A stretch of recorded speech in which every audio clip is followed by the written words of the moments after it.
माझे नाव अनुष्का आहे आणि माझे वय 27 वर्षे आहे। मी अतिशय सुंदर, रूपवान आणि गोरी आहे।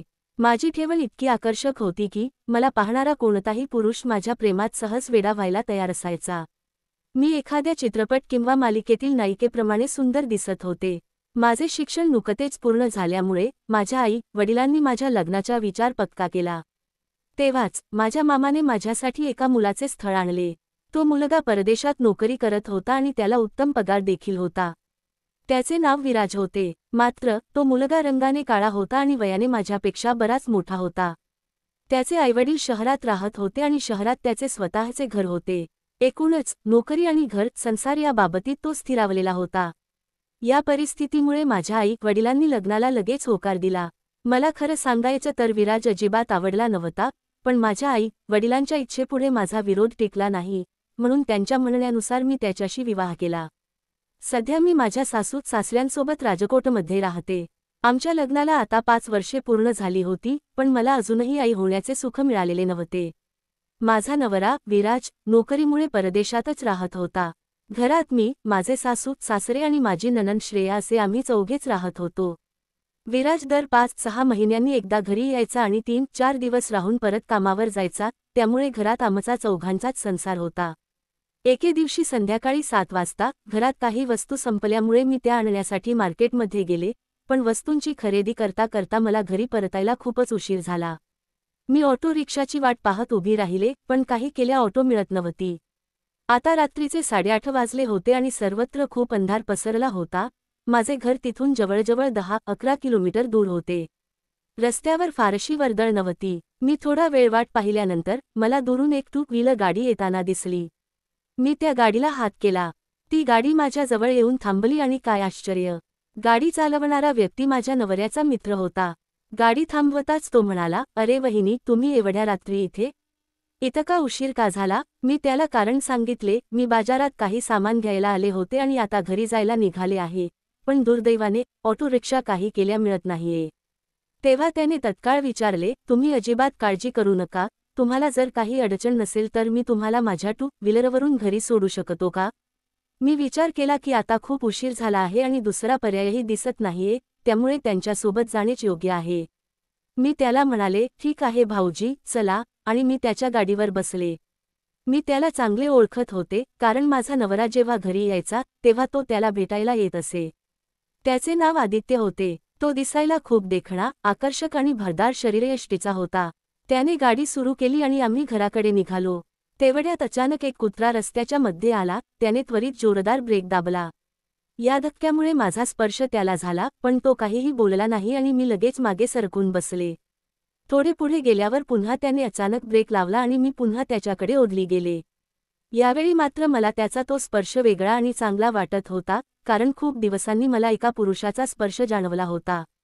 आता मला खात्री पटली होती की हे अचानक ब्रेक मारणे सुरूच राहणार, त्यामुळे मी थेट आदित्यच्या खांद्यावर हात ठेवून त्याला घट्ट पकडून बसले।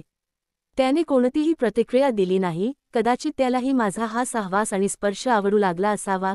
तो शांतपणे गाडी चालवत होता।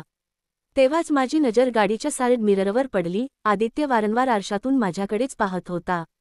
मी देखील त्याच्याकडे पाहिले, तेव्हा त्याने मंद स्मित केले। त्याचे हे बघणे पाहून मी किंचित लाजले आणि त्याला प्रतिसाद म्हणून हसले। यामुळे आदित्यने बोलायला सुरुवात केली। तो म्हणाला, "वहिनी, विराज कधी परत येणार आहे?" मी माझ्या मनातील खदखद व्यक्त केली। "आदित्य, तुझ्या मित्राला माझी काहीच पर्वा नाही। तो त्याच्या कामात इतका गुंतलेला असतो की 5-6 महिन्यांतून एकदा येतो." माझे बोलणे ऐकून तो म्हणाला, "वहिनी, तुम्ही बिलकुल काळजी करू नका। मी आहे ना तुमच्यासोबत। तुम्हाला कधीही कोणतीही गरज पडल्यास संकोच न करता सांगा, मी तुम्हाला नक्की मदत करेन." आदित्यच्या या आश्वासक आणि प्रेमळ बोलण्यामुळे मी त्याच्याकडे जास्तच आकर्षित होऊ लागले। मला अनेक दिवसांपासून जे सुख आणि प्रेम हवे होते, ते माझ्या नशिबात नव्हते। आता माझ्या मनात विचार आला की माझी ती अपूर्ण इच्छा आदित्य नक्कीच पूर्ण करू शकतो। थोड्याच वेळात आम्ही घरी पोहोचलो। त्याने एका बाजूला गाडी व्यवस्थित उभी केली। मी गाडीवरून खाली उतरून दरवाजाची बेल वाजवणार, तेवढ्यात आदित्यने मागून आवाज दिला, "वहिनी, जरा हे सामान उचलण्यासाठी मदत करा, इथे खूप अंधार आहे." घरी पोहोचायला रात्रीचे 9:15 वाजले असल्यामुळे सर्वत्र अंधार होता। सामान घेण्यासाठी मी गाडीजवळ गेले। अंधाराचा फायदा घेत आदित्यने मला जवळ ओढले आणि माझ्या शरीरावर हलकासा स्पर्श करण्यास सुरुवात केली. तेवढ्यात माझ्या सासऱ्यांनी दरवाजा उघडला आणि आम्ही दोघे त्वरित वेगळे झालो.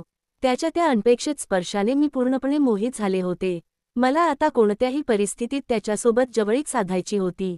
मी हळूच आदित्यच्या कानात कुजबुजले आणि इशारा केला की त्याने कोणतेही कारण सांगून आजची रात्र इथेच थांबावे.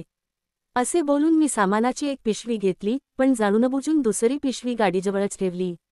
मी आदित्यला ती पिशवी आत आणायला सांगून सासऱ्यांसोबत घरात निघून गेले.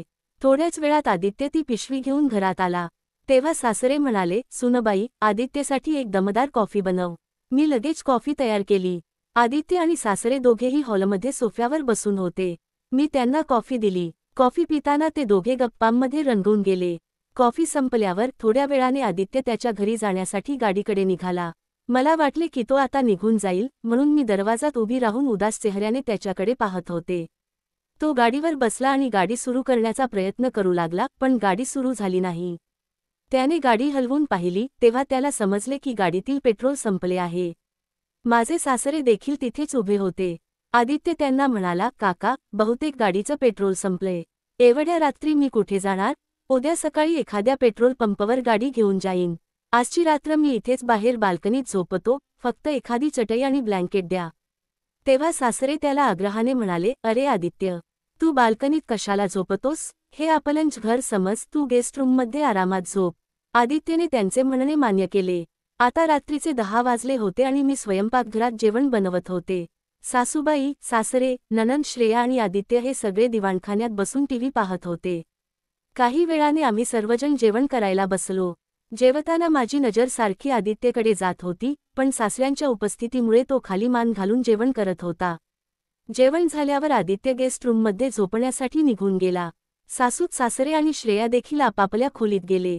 मी स्वयंपाकघरातील सर्व कामे आवरली आणि माझ्या खोलीत आले, पण माझ्या मनात आदित्यचाच विचार घोळत होता, त्यामुळे मला काही केल्या झोप येत नव्हती. माझ्या मनात आदित्यच्या खोलीत जायचे ठरवले. मी लाल रंगाची माझी आवडती साडी नेसली, केसांत गजरा माळला आणि थोडा मेकअप करून छान तयारी केली. आता मी सासूत सासरे झोपण्याची वाट पाहू लागले. रात्रीचे 10:30 वाजले होते. मी हळूच खोलीतून बाहेर आले आणि पाहिले तर सासऱ्यांच्या खोलीतील लाईट बंद होती. तरीही मी हळूच सासूबाईंच्या खोलीजवळ जाऊन खिडकीतून डोकावून पाहिले, ते दोघेही गाढ झोपले होते. मग मी हलक्या पावलांनी आदित्यच्या खोलीकडे निघाले, कारण सगळीकडे अंधार होता. आदित्य दारापाशीच माझी प्रतीक्षा करत होता. त्याने अंधारातच माझा हात धरला आणि मला खोलीत नेऊन बेडवर बसवले. आदित्य म्हणाला, वहिनी, मी कधीपासून तुमची वाट पाहत आहे.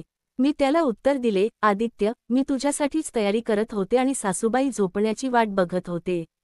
मग तो माझ्याजवळ बेडवर बसला आणि मला स्पर्श करत म्हणाला, वहिनी, तू खूपच सुंदर दिसत आहेस. आता मला तुझ्याशिवाय राहणं शक्य नाही. असं म्हणत त्याने मला घट्ट मिठी मारली. तेव्हा मी त्याच्या स्पर्शाने भारावूनच गेले आणि त्याला मिठी मारली. मग तो वेळ न घालवता माझ्यावर प्रेमाचा वर्षाव करू लागला. तेव्हा मी पण त्याची साथ देऊ लागले आणि आम्ही एकमेकांच्या मिठीत हरवून आनंद घेऊ लागलो. आणि कधी रात्रीचे 3 वाजले कळालंच नाही. आम्ही 5 ते 6 वेळा आनंद घेतला. त्यानंतर मी माझ्या खोलीत जाऊ लागले. तेव्हा आदित्यने मला मिठी मारली आणि म्हणाला, वहिनी, प्लीज मला सोडून जाऊ नकोस. सकाळ होईपर्यंत इथेच थांब. मग मी त्याला म्हणाले, आदित्य, मला जावं लागेल, नाहीतर सासूबाई उठतील.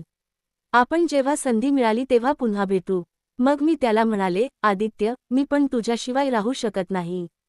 सकाळ झाल्यावर मी लवकर उठले. आंघोळ वगैरे आवरून मी स्वयंपाकघरात जाऊन नाश्ता तयार केला. त्यानंतर मी आदित्यला उठवण्यासाठी त्याच्या खोलीत गेले.